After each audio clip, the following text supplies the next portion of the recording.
Welcome to the National Union of Students Liberation Conference 2020 election hustings for Vice President Liberation and Equality. I'm your host, Kami Nzeram, and joining me today are your election candidates. We will be hearing from all of them in alphabetical order by surname. Everyone is going to get a chance to answer a question first, turn by turn. But first, I want to introduce everyone. In first, Sarah Khan from the University of Manchester Students' Union. Say hi. Hi, Kame. Lovely to be here. Next, Nellie Chibarije, London South Bank University Students' Union. She's joining us by phone because unfortunately her internet's down. Say hi, Nellie. Hi, everyone. Nice to be here. Amelia Mclaughlin from Durham Students' Union. Say hi. Hello. Joining us, in fact, from Singapore, Hamza Rajaswaran, who studies at Queen's University Belfast Students' Union. She's representing them. Hi, everyone. Really good to be here. And Joshua Williams, who is joining us from Birmingham. He is at the University of Birmingham, and he's representing the Guild of Students. Hello everyone, pleasure to be here. A big welcome to you all. But before we get to the questions that you students want to ask your NUS Liberation and Equality VP hopeful, we want to hear from the candidates themselves to open proceedings. Why? Why does each of them want to stand as a candidate? We are going to hear first from Nellie Chibarije. Nellie, over to you. Thanks, Kami. Hi, everyone. My name is Nellie Chibarije. I'm current two-term president at London South Bank SU. I am running to be your VP Liberations because not only do I represent our liberation groups from BAME to LGB, I've also focused wholeheartedly on liberating our students, working with them and ensuring that the oppression stops. I've been a successful campaigner from fighting an equal treatment by institutions to collaborating with students' unions nationally to fight the problems of student finance, ensuring that it's fit for purpose for all students. I ran for LSBSU president on one key promise: inclusivity, because no one wins if we have to exclude someone. No one's liberated if someone remains oppressed. I am here today asking you to please choose me as your VP Liberation and Equality because I am someone who has proven through the years that the fighting is worth it. Thank you. Nellie, thank you very much indeed. Next up, Amelia Mclaughlin. Why are you standing as a candidate? Hi, thank you.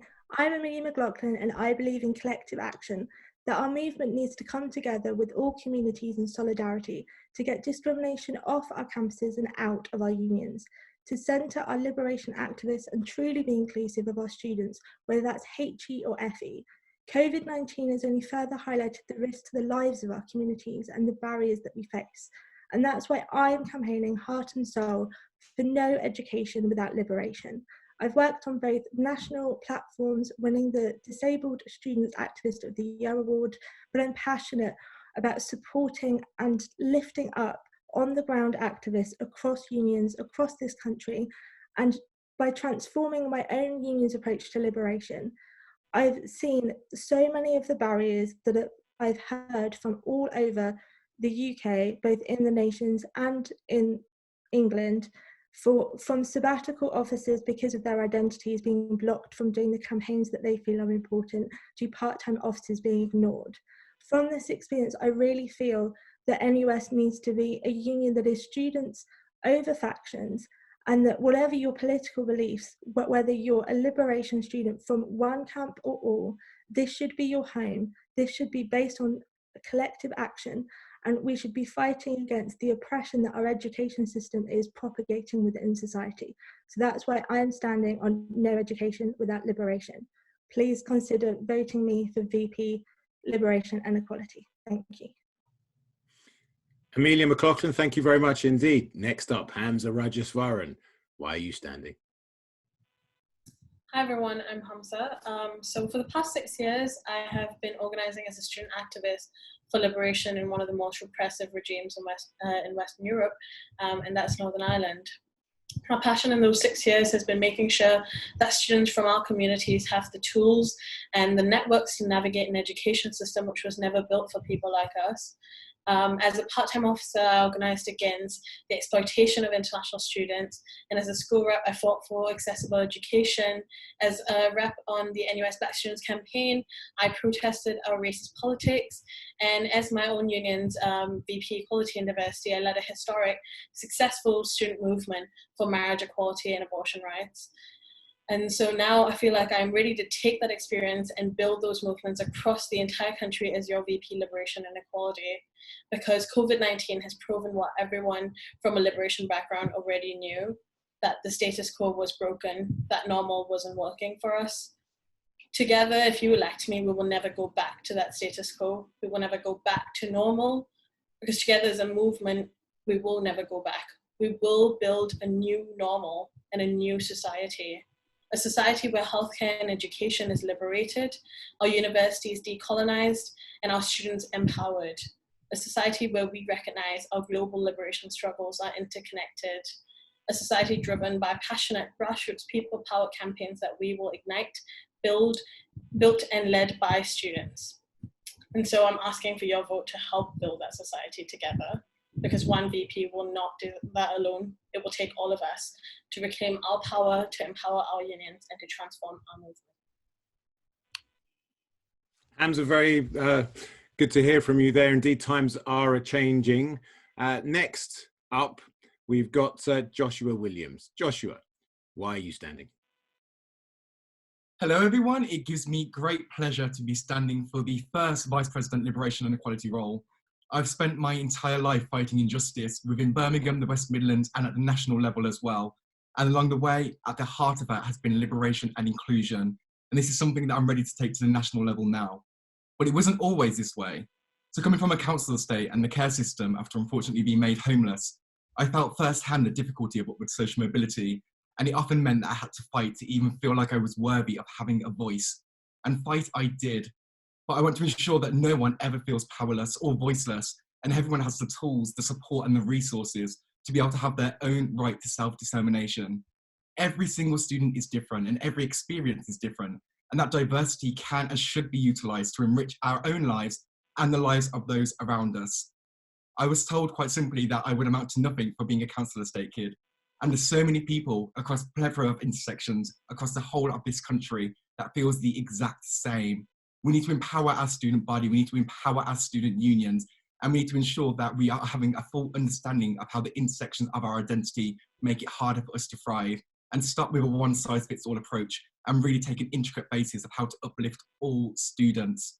But I will take this fight for liberation and equality into every classroom and every boardroom by building tools and resources for liberation groups on every single campus. And I'll create a national strategy for liberation and equality that secures us new rights, puts underrepresented students front and centre, and wins back autonomous liberation campaigns for NUS. But we are currently in a global pandemic, and this is not for the short term, this is for the long term. And the normal is broken. We need to build a society and a world that starts with our educational systems that is truly representative, reflected, and uplifting of all students. And I promise you, if I'm elected, I will fight with every ounce of my being to be able to do that. So please consider voting Joshua #1 for Vice President Liberation and Equality. No one-size-fits-all solution for Joshua Williams. Thanks for that, Joshua. The last of our candidates, but certainly by no means the least, Sarah Khan. Why are you standing? Thanks, Kame, and hey again, everyone. I'm Sarah, my pronouns are she, they.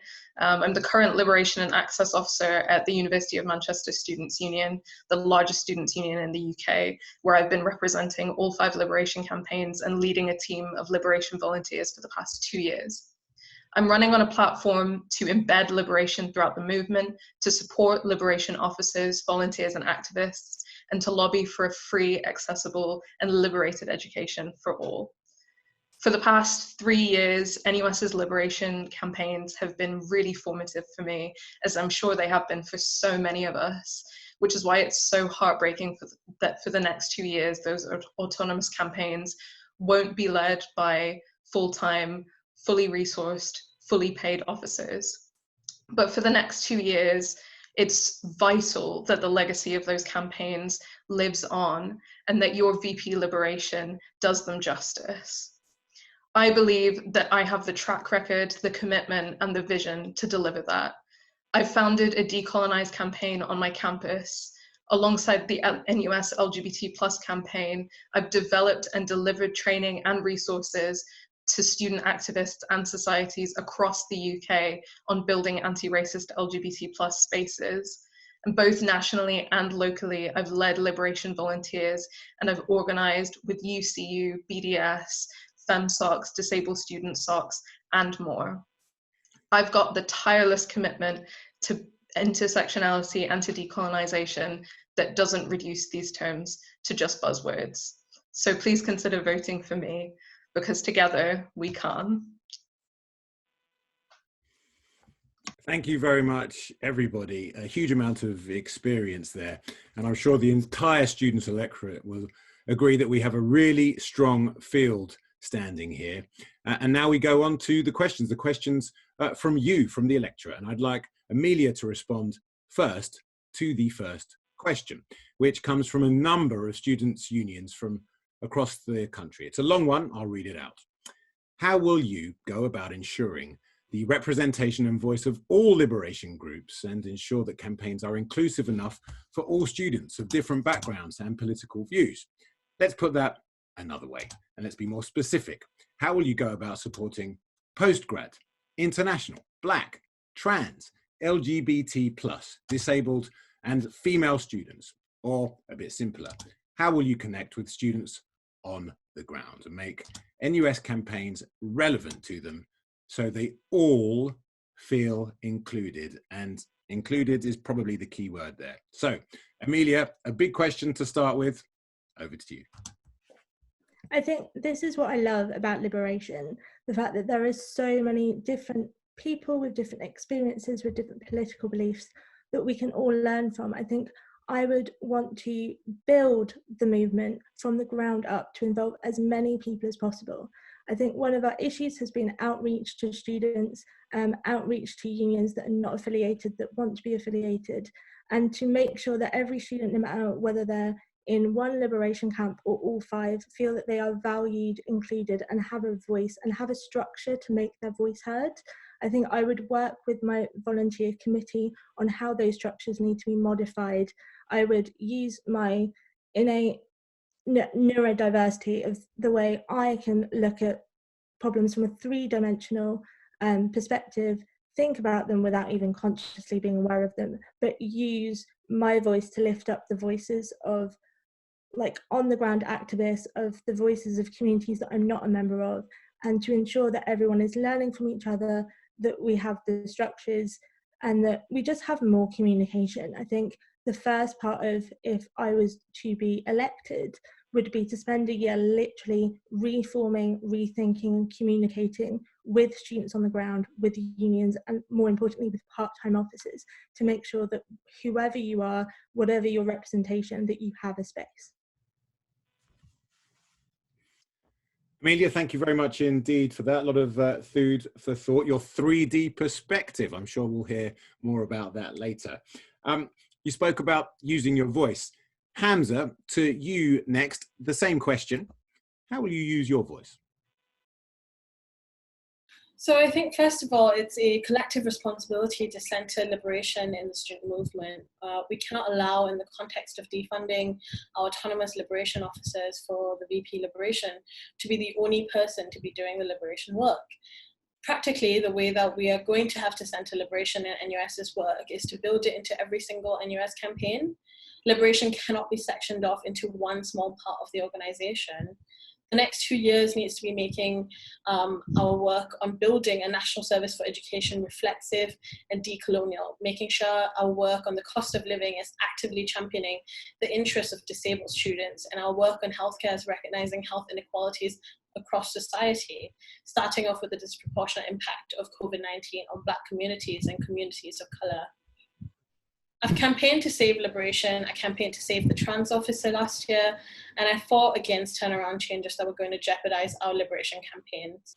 And as someone who found their home in several of the campaigns in NUS, I will be the candidate who will do everything in my power to bring back dedicated officers for each liberation group with fully funded and autonomous campaign budgets, as well as ensuring a full return to autonomous liberation campaigns by the end of a 2-year term, and therefore providing sufficient national leadership.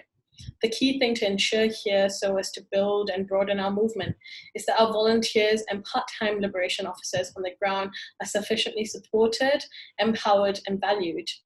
Liberation work is extremely rewarding, but it can also be incredibly taxing and mentally exhausting. And for too long, part-time officer positions have just been a tick box exercise where institutions and SUs have been complacent and sought to dilute liberation through the guise of representation. But representation is not liberation. A seat at the table and my identity alone is not enough in ensuring that we rid our spaces of sexual violence, racism, transphobic hate crime, and ableist inaccessibility. My plan to support volunteers on the ground alongside plans to put into place NUS-led activist boot camps where student activists will be brought in to help shape and deliver national priorities and campaigns would entail lobbying for SUs and institutions to provide that autonomous resource for PTOs. Hamza, a lot of thinking has gone into that. Interesting that you mentioned both collective responsibility and autonomous budgets. So interesting there. Joshua Williams, next, the same question to you. What do you propose to do? So I think with this question, I'd like to break it down a little bit more. So I think the biggest single thing about the Vice President Liberation and Equality role is that regardless where I sit intersectionally, I cannot and should not speak on behalf of all minority groups. I am not in a position to be able to do that, and I think it will be irresponsible to do so. Instead, we must ensure that we bring visibility to different intersections within our community, pass the mic to them, and uplift them. And this understanding allows these groups to come to the forefront of the movement, engage and discuss, acknowledging our privilege and our ignorance, and aiding providing the tools for them to rise. So specifically here, a big niche area and a big passion of mine is the elevation of care leavers and estranged students, which falls across intersections and does not fit into one nice, neat little category. So with this, the practice and the policy has been very underdeveloped in SUs, in NUS, and within government. And with this, I took the liberty of being able to reform the care leaver officer within my own institution, being able to take this through to NUS for the first time, as it has not been spoken about at that level before, was also lobbying the government on this point as well. But do I think that candidates are wrong for never raising within my own SU or in NUS about the plight that these students face? No. So it's difficult to understand if you are not within this group or have the lived experience, and it can be seen as a very niche issue. But what I did here was use my experiences and my privilege in the position that I'm in now to highlight something that was invisible to so many people, and in turn bring it to the forefront of our movement. So in reference to international Black, trans, LGBTQ+, disabled, women and postgraduate students in particular, my track record is one that is very diverse, but one that is also at its very, very heart set in uplifting all groups, regardless of whether I identify within them or not. So with this, for instance, I launched the Black Voices campaign and the first Black History Month at my students' union. And with this, it's not about a buzzword or a tick boxing exercise. There were some key tools that I was able to learn here. So one is ensuring you are effective when it comes to communicating with the groups that it represents, whether you are part of it or not. A diversity of experience can be so enriching and it should be championed. But trust, how do you build trust with people who have constantly being burned out by those in power? As an authority figure within this role, you must build trust with communities that have since been left behind. But often issues shared by oppressed peoples are felt by marginalised groups and are felt hard but unequally. Right. And it is not a one-size-fits-all response again. For example, toxic masculinity and the gendered cultures of harassment on our campuses and in our institutions. But I fall into 3 of these liberation groups, yet I would still not try to advocate from my own personal experience. And instead, bring people in, engage, discuss, get out of the NUS and the SU bubble, and create a movement that is truly representative, reflective, and uplifting of all the people that it represents. Joshua Williams, thank you very much indeed. From Black history to the invisibility of leaving the care system. Sarah Khan, you're next. How will you approach this? I would absolutely echo the sentiment of some of my fellow candidates that one of the key principles of liberation needs to be the autonomy and self-determination of liberation groups, but this is often interpreted by students' unions and by activist groups as saddling all of the labor of liberation work onto those activists who have to contend with their own experiences of oppression, who might have part-time work, who have degrees to contend with. So it's all about on-the-ground support for those activists to me. Not only do we have to listen to their voices and to platform their voices, exactly as Josh has said, we need to give them the tangible support that they need everywhere that's possible. This takes the form of financial support, mutual aid networks, political education, and more. So I would actively seek to communicate with students on the ground, both in terms of on-campus visits and online drop-ins, Zoom calls, and so forth, to listen to them and platform their voices, but most importantly, to build a safe space where they can communicate what their needs are, what support they need, so that we can understand that it's our collective responsibility to center liberation work. Sarah Khan, I'm sure everyone would agree, change doesn't happen without support on the ground. So thank you very much indeed for that. Last on that first question, Nelly Chibarije, how will you address it? Thanks, Kemi. Hi, everyone. I have said over and over again over the last 2 years that there is no one-size-fits-all approach to education, liberation, representation, anything. And so, firstly, using my experience, my personal experiences from being homeless at 16, from sofa surfing, living in hostels across London, not having access to funds, holding down 2 jobs while attempting to do my A-levels, being a single mum at a very young age, you know, trying to juggle work and responsibilities, I can guarantee you that experience speaks louder than just talk. It's one thing being able to say that I can do this, but when you've actually lived it, there's a certain empathy that cannot be bought. You know, living in places where your next door neighbor's son just got murdered and you still carry on as normal and you're not sure what's going to happen to you or your children, you know. So coming forward, in my role as SU president over the last 2 years, I have run mainly my campaigns on liberation without intending to, because like I said, your experience kind of pushes you in a direction to ensure that your aims and objectives are actually aimed at ensuring that nobody ever has to face any of the things you faced from racism. So on my campus, I initiated the first ever racial equality training and awareness, you know, and then I spread that across the university and the union. We're currently working on developing it and making it mandatory for all staff, new and future. On top of that, I have managed to introduce gender pronouns for all staff and students on my campus. That is to ensure that we remove the stigma and allow people to be able to identify as they are, and also to avoid those awkward conversations where an individual is called a she or a he. With regards to disabled students, I cannot understand how we can allow for our students to apply to institutions, albeit fancy ones to start with, and then after they've started their degree to discover that they're going to have to wait half an hour or 45 minutes to attend the lecture because of access problems, because their lifts are broken, because there are no ways to change, oh, it's a 100-year-old building that we cannot adopt. You know, there's no reason why as a national union we can't work on ensuring that nationally universities are able to offer access to these students before they take them in. You know, right. When it comes to international students, I have worked with embassies and our own international officers to ensure that their issues are listened to with regards to visas or support available to them.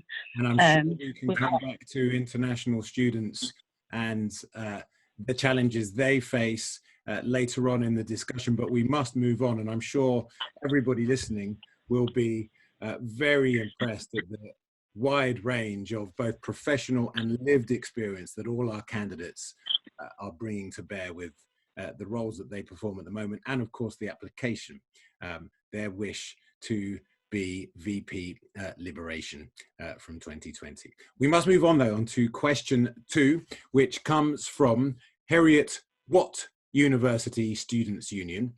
Hamza will respond first to this one. Here's the question.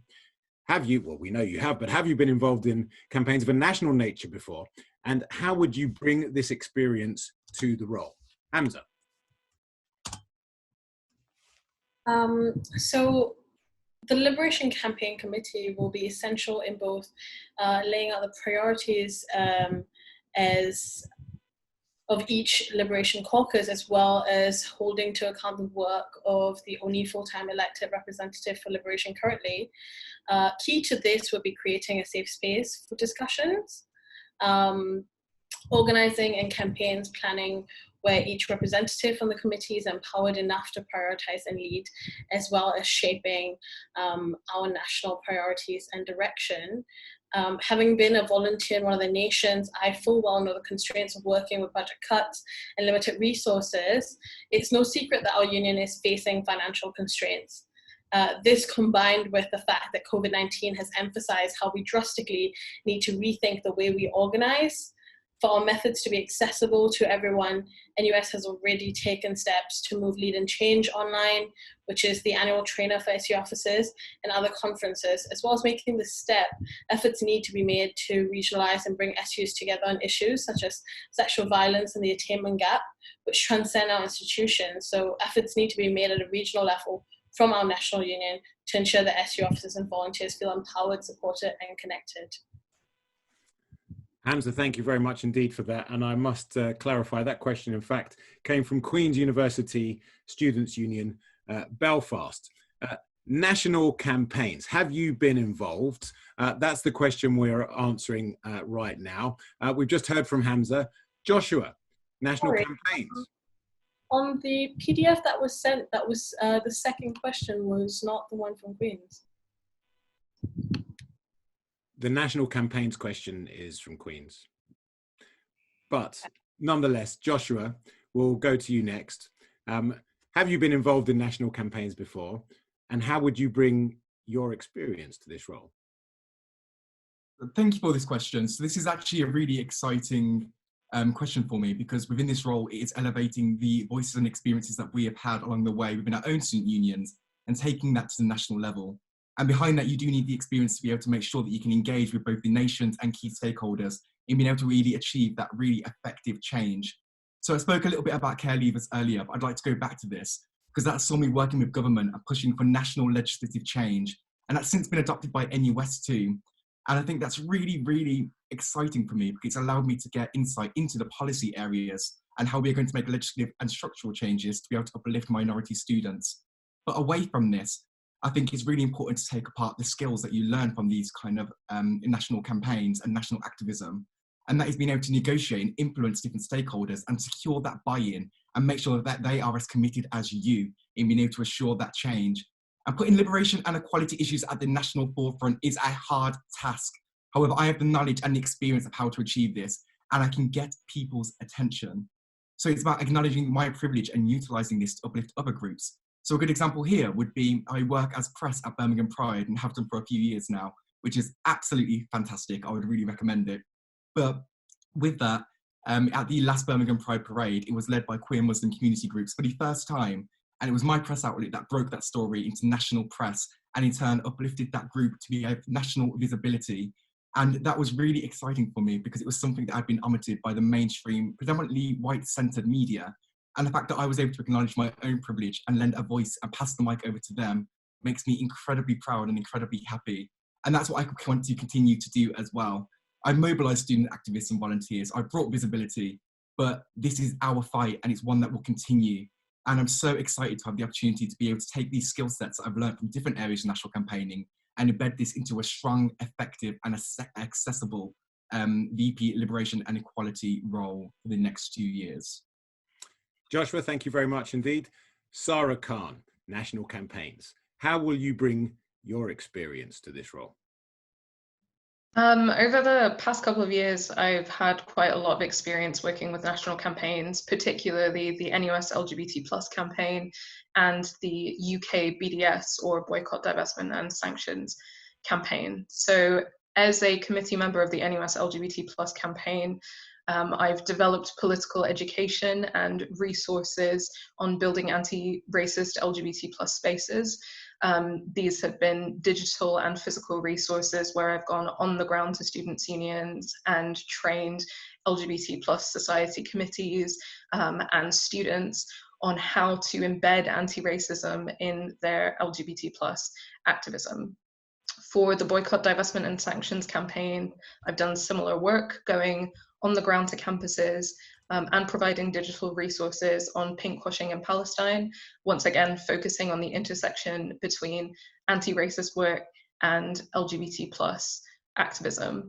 So that kind of centering of political education, on the ground support for activists, etc., that I talk about in my manifesto is something I've had a lot of experience working on over the past 2 years, and I'd absolutely bring that experience to the role of VP Liberation, and continuing the work of focusing on intersectionality, political education, and support for activists on the ground. Thank you, Sarah. Nelly, liberation and equality on a national scale. How are you going to bring your influence to bear on this? Thank you, Kami. I think it's very important for everyone to be open, honest, and transparent, especially me. With regards to how I'm going to work with these individuals nationally and in the nation, I already have done. For instance, I've worked with JSOC presidents across the country to ensure that our Jewish students are listened to and that there's fairness and tolerance, and particularly during elections. I have worked with our BME individuals to ensure that racial equality on campus is key. And I've also worked with UK and other officers nationally to respond to the national racial harassment on campus report. I have worked nationally with officers on student funding to ensure that it is fit for purpose for our students. I have worked with our international students officer to ensure that graduation is now going to be moved to summer, to ensure that our international students don't have to pay the extra amount of money to go home and then come back and graduate. I've also worked with our LGBT society to ensure that we fundraise the most money for a youth charity locally in London. I am currently working and have worked with our university executives to ensure that our ablution and prayer facilities are fit for purpose and that they're going to be embedded into the new building, including a much more efficient disabled access. So I feel that as VP Liberation, like I said before, you need to listen to the volunteers and the officers because they know these communities best. You know, they're the best place to answer these questions. So you cannot be an officer that will not work with them. I'll reach out to the elected committee to ensure that we sit together and come up with a national structure that will ensure that no liberation is left behind. In the past, we have seen that liberations have been an addition to. They should be included in every space and every conversation on a national level with political leaders in Parliament. There's no reason why we can't have an APPG on inclusion. You know, all the passion and all the campaigns that I've managed to win in the last 2 years, I will ensure I apply the same principle if I'm elected as VP Liberation and Equality. Thank you, Nelly. Amelia Mclaughlin, national challenge. Tell us your thoughts.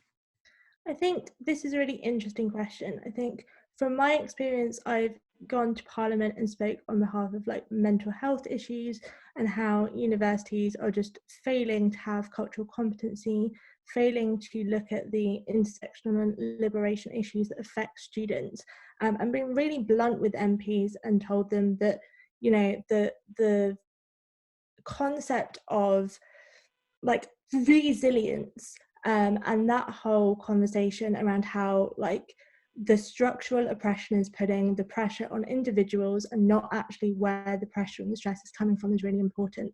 But I would also like to point out, and it's probably controversial thing to say, but I think we need to acknowledge that in national campaigning, it's not an even playing field. I think we need to acknowledge that some unions are more political, are more open to national working than others. And for a lot of part-time officers and sabbatical officers, no matter what they do to try and engage with that work, they're facing barriers on a daily basis, pushing them back to not do that work. And I think if I was VP, I would use that experience that I've had of having those experiences, of having the national community being the only support that I had as a part-time officer, to really open up that conversation and look at what barriers we can break down and how we can support, especially on the ground activists, to actually access these campaigns.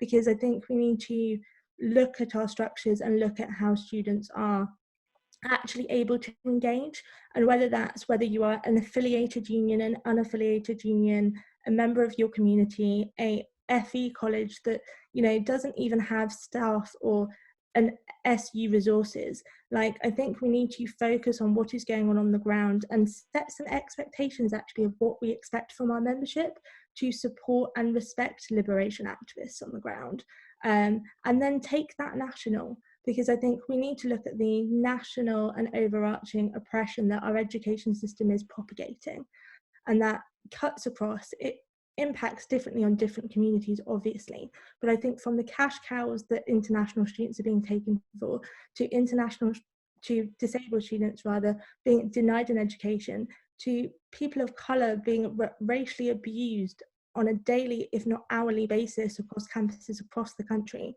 I think national work really needs to come from the ground up and not the top down.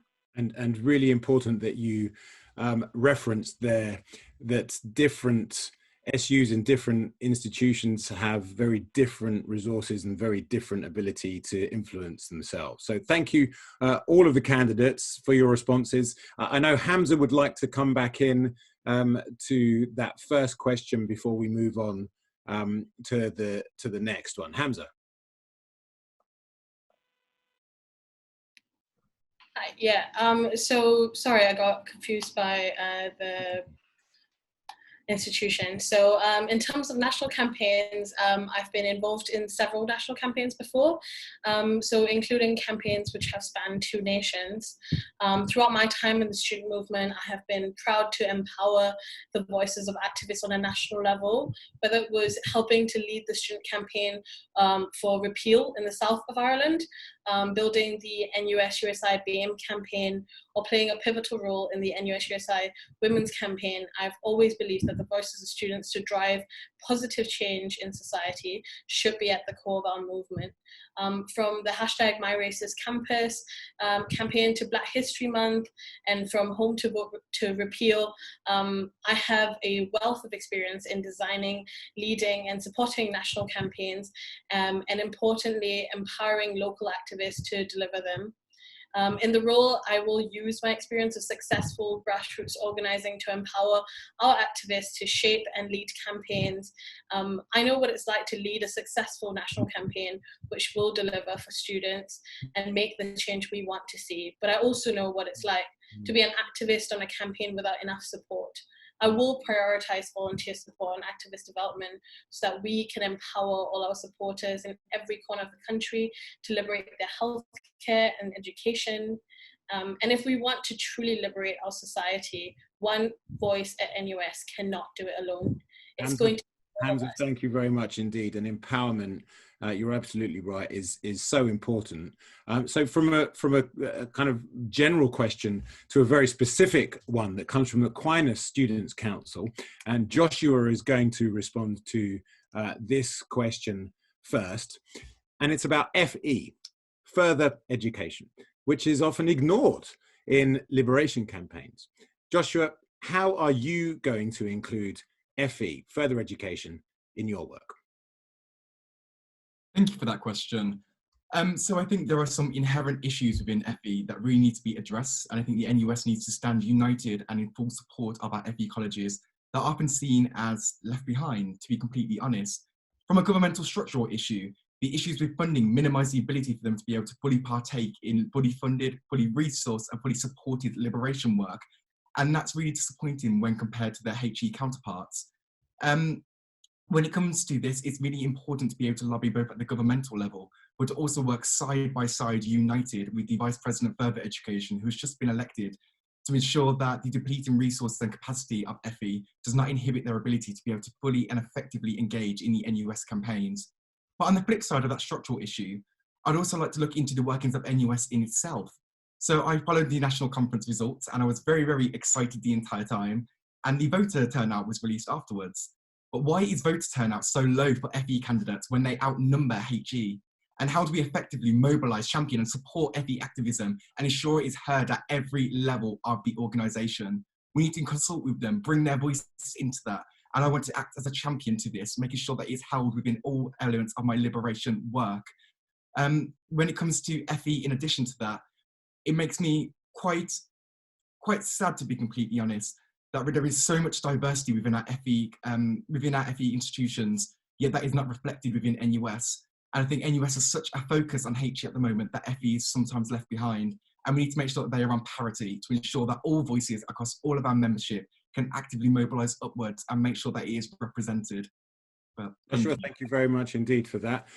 Obviously, a tremendous opportunity in the FE space, if you like. Sarah Khan, your thoughts on how you will engage with colleagues and institutions in the FE sector? I think that first and foremost, I absolutely agree that funding for FE is such a vital issue. For a lot of colleges, they don't have liberation officers and liberation campaigns because funding, resource and support, and also the safe spaces to have conversations about liberation issues just don't exist in FE. So the same principles of providing grassroots supports and building mutual aid networks in FE and creating accessible political education for people in FE would definitely outline my approach. Equally, like the NUS has done some incredible work over the past year supporting UCU and supporting strikes in HE. I think it's vital that we support strikes in FE and that we support staff and colleagues in FE to have like fair working conditions, to eliminate the gender and ethnicity pay gap, etc. Because as we know, our teaching conditions are our learning conditions.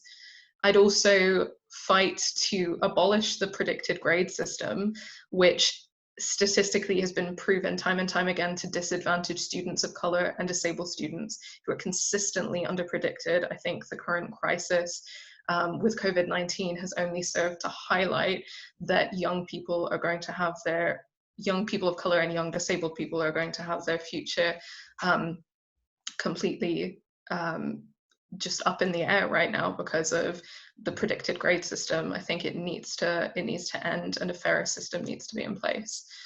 So those would be some of my kind of specific policies about FE, but as always, kind of centering autonomy and self-determination and providing the financial support, the physical support, the education and the resources for people in FE would be at the center of my approach. Sarah, thank you very much for that. And indeed, we will presumably know or begin to know in a few months what the outcome of predicted grades and COVID and the desperate decisions that have been made in many parts of the sector to come to terms with education ending in such an abrupt way for so many students in so many institutions.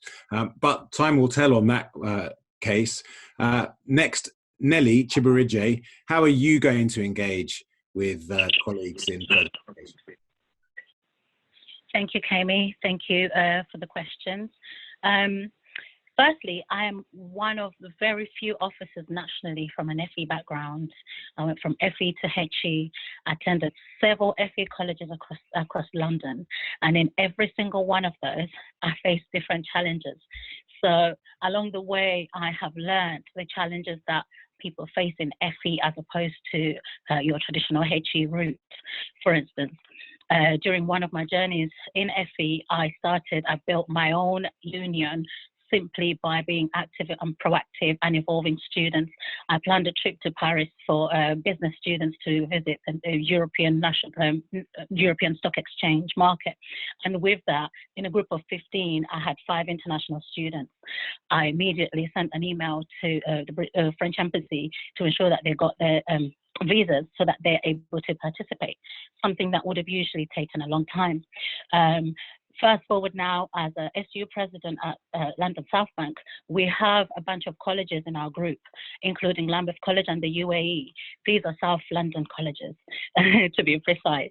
So being from an FE and in South London, 90% of our students in those colleges are of BME or ethnic minority or other.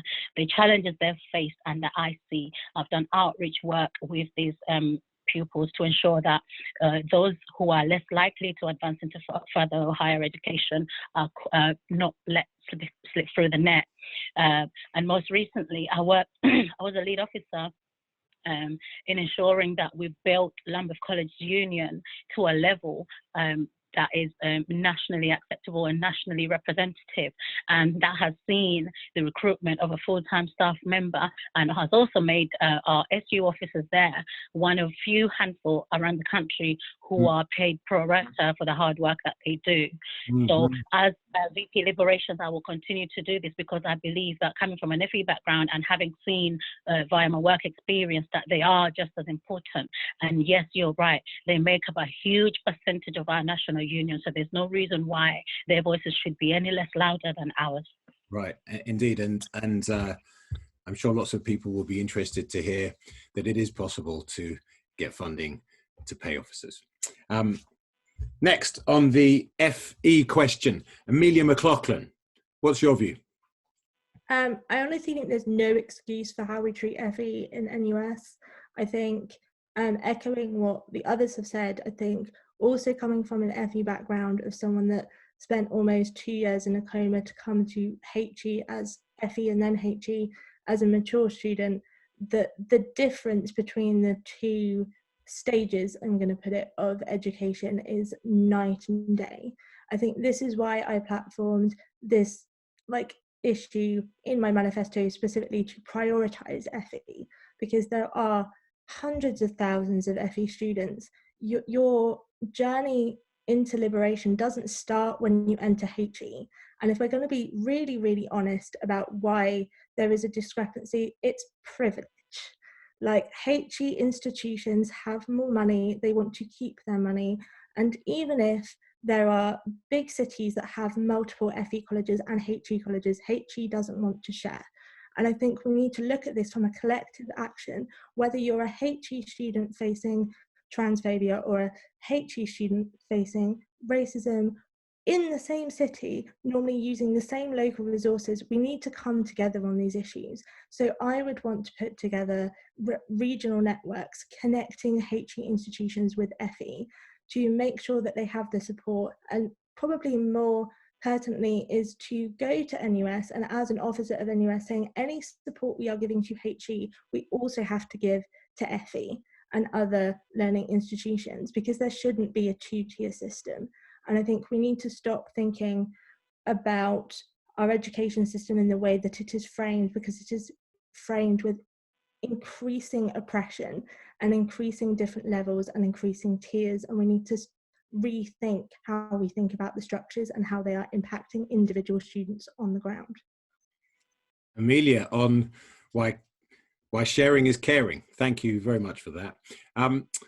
On the FE question, Hamza Rajaswaran, how will you approach it? So thank you to Aquilas SU for this question. I think our FE students and unions have been neglected by NUS campaigns for years, and this needs to change urgently. FE students and apprentices are at the very heart of our movement, and yet our FE unions are completely under-resourced across the UK. And we need to do so much better in prioritizing FE union development. We need to demand increased funding to support our FE students. I want to work to equip our FE students and officers with the tools to fight local campaigns on their own campuses, while ensuring that our FE students and the issues they face at the center of every national liberation campaign that we run. We need to demand that our FE apprentices get paid a living wage and receive the on and off site training that they're entitled to. We need to build liberation networks between within our colleges, create routes for advocacy and bring campaigns developed on the ground by our FE students into the central demands of our movement. And often the most marginalized students exist within our FE structures. And so in the aftermath of COVID-19, we need to ensure that they aren't harmed by an outdated system of predicted A-level grades and are awarded the opportunities that they deserve, free from discrimination. And we need to fight to ensure our FE students have access to culturally competent healthcare and mental health services coming out of this crisis. And I want to fight to ensure that FE voices are heard at every level. And this starts by opposing the creeping marketization of further education, a system which only serves to create a hostile environment for our liberation students. Hamza, thanks very much for that. And interesting that you, of course, mention apprentices, because the next question deals with effectively the world outside education and the world of work and the links therein. Question 4 comes from Leeds Beckett Students' Union. Sarah is going to respond to this one first. How will you work with trades unions to make sure that NUS campaigns have the impact that they should? Sarah, how will you work with trades unions? I think this is a really, really important question. The NUS has already set a great precedent, I think, over the past year in the strong partnerships that it's built with UCU, which is so vital, not only because, as I've said before, our teaching conditions are our learning conditions, but also because it's a vital issue for postgraduate students. So many GTAs and postgraduate students are in precarious work. Most of those people are from liberation backgrounds. Most of them are migrants, women of color, disabled people, etc. So working with UCU to continue to support strikes and to continue to fight to end the ethnicity and gender pay gap and to just fight for an end to precarious work and for dignity and equality in work is vital. As I've alluded to before, I think that we need to work to build the same relationships with the with apprentice unions and with FE to support FE strikes and to support apprentice unions, because the gender and ethnicity pay gap exists there as well. Work is precarious, there's less funding, etc. To just draw on the previous question. And yeah, I think that's it actually. Well, interesting that you mention the university and college union, and also bring up a word that is so evocative, that of strike and strike action, or threats to strikes. Threats to strike. Nelly, I want you to take up this issue of working with trades unions. Anyone outside the education sector that you'd be particularly keen to work with? And what do you think about striking? Thank you. Absolutely. Rightly so. NUS has developed a really good relationship with UCU, so I guess it's a case of maintaining that relationship. I'm also interested in working with Unison. To be fair, I am not limiting myself because I feel that trade unions do a really great job in representing those less represented. You know, they have the tools and the stats to back up. So if I was running a campaign and I needed, you know, kind of like a campaign body, then they are one of the few people that I should be working with. Now, one of the few things I do best is stakeholder engagement. So I honestly believe that collaboration is key because you cannot win a campaign on your own. So in my role as SU president, my stakeholder engagement is exactly what has enabled me to win the campaigns I have done, and in a very short space of time. So when I got in touch with, albeit not a trade union, but when I got in touch with Standalone UK, it took literally weeks from that beginning of that conversation to my university signing a standalone pledge to ensure extra support for our estranged students, for example. There's many examples I can give, but absolutely collaboration is key, and being able to network and engage people on a long-term basis so that whenever you need it, then you can call back embark on is an absolute must in any role, in a public role. Nelly, thanks for that. And strike access is good. Sorry. Thank you. We are, sadly, you guys have got so much experience to bear and you've got so much to share that time is not our friend. We haven't got a great deal of time left. Amelia, Nelly mentioned collaboration. This challenge, working with unions, is all about collaboration. How would you approach it? I think we need to reach out beyond the education sector. Coming back to the previous question, I think we also need to acknowledge for fields like apprenticeships, there is an inherent class issue within students, and for the students having to or feeling pressured to go to apprenticeships because they need to work at the same time as study. And I think we need to stop the narrative of there is education over here and work on the other side. I think we need to bring those together and really work with not just trade unions, but actually the professional bodies that oversee some of this work to make sure that they're being inclusive, that students are not facing discrimination, that they're not putting up with that discrimination because they don't feel like they have options, because they are not educated on their rights, because they have not been given access to this information.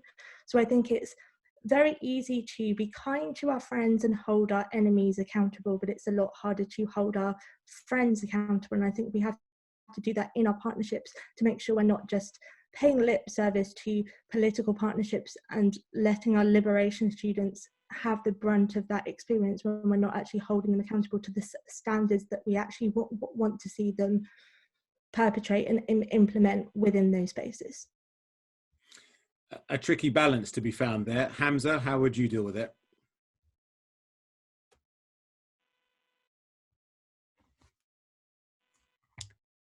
Am I unmuted now? Yeah? You are, yep. We're hearing you loud and clear. Our relationship with and the power of our trade union movement is more important now than ever, to be honest. We've seen the contempt the government has shown our trade union comrades during this crisis, neglecting to introduce safe working measures and placing millions of workers in harm's way with insecure financial support, all for profit. Much like the disdain this government has shown for our students throughout this pandemic, we need to be united in our fight to ensure our students and workers are protected coming out of this. I've been organising with UCU for years in the north of Ireland to fight for better working and learning conditions for our students and staff. And we share a vision for a free, accessible and liberated education system. And we can only achieve that by engaging with our trade unions every step of the way. I've also worked with multiple trade unions on building a coalition to fight the far-right organising that we faced in Belfast a few years ago. And so in saying that, I'll always be prepared to put our students first, and this means not working with abusers, TERFs, those to try to damage our movement. I will ensure that our students always feel safe in our organising spaces. And I also want to work to increase trade union membership amongst our own members and fight to protect student workers' rights through the expansion of employment rights and union education. Our upcoming NUS campaigns need to be more impactful than ever before, and liberation needs to be at the heart of everything we do.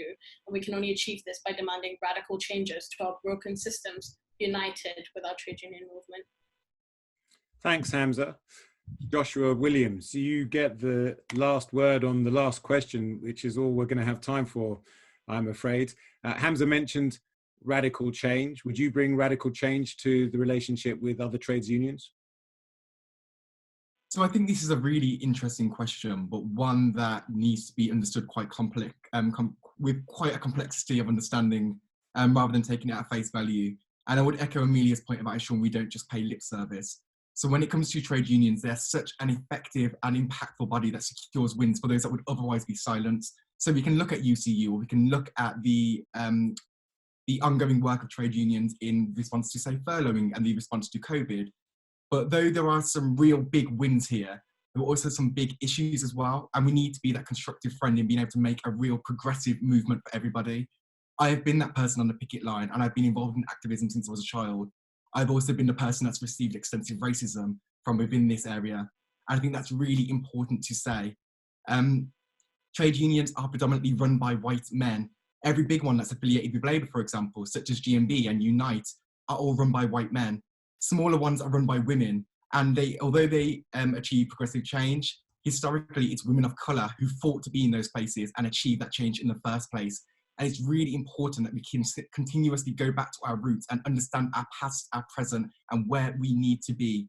Trade unions, just like our student unions, are only as good as the people within them. And at times, just like our student unions, they have let down marginalised groups. And that is not to take away from the successes that they have had, but we need to be that constructive and critical friend. So we need to address structural issues. So why is it that people of colour, and especially women of colour, may not want to enter into positions into trade unions or come to the picket line? It's because they are more likely to be victimised or harassed in the workplace in the first place. So as such, they are scared of the repercussions. And that needs to be discussed and really understood.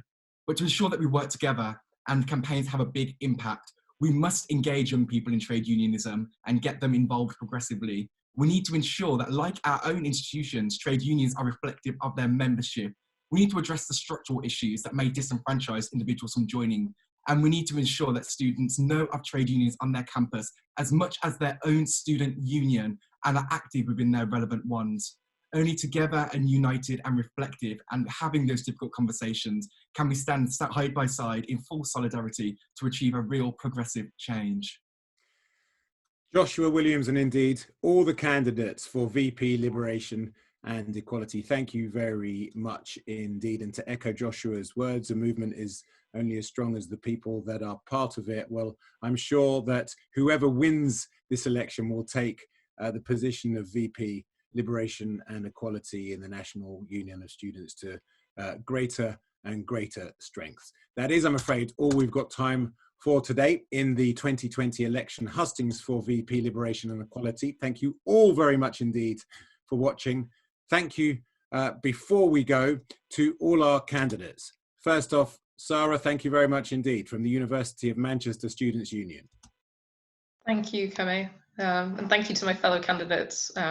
Best of luck to all of you. Thank you, Nelly, from London South Bank University Students' Union.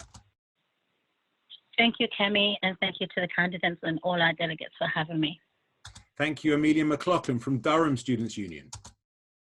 Thank you, Kemi, and thank you for all the candidates. I wish you all the best of luck. Thank you, Hamza Rajeswaran, Queen's University Belfast Students' Union. Thank you for having me, and good luck to all the candidates, and thank you, conference. And thank you, Joshua Williams, University of Birmingham Guild of Students. Thank you for having me, and a massive good luck to all of my fellow candidates. You're all fantastic. And finally, of course, to all the electorate, all the students watching this, all the members, please remember to vote.